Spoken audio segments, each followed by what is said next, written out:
interface to intrude and fire detection systems is exceptionally flexible. Alarms generated on the system are handled in the same format as other alarm events. This enhances the commonality of use.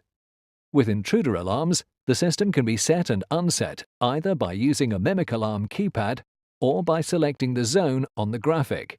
Users can choose their preferred control.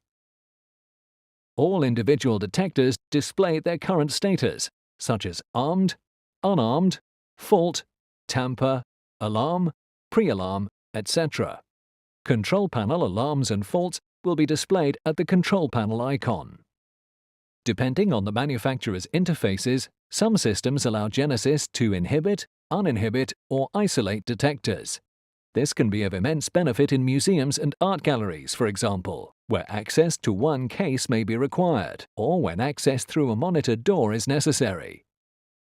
With some fire alarm panels, Genesys can silence but not reset the fire system, and can allow the operator to put the panel into evacuate mode.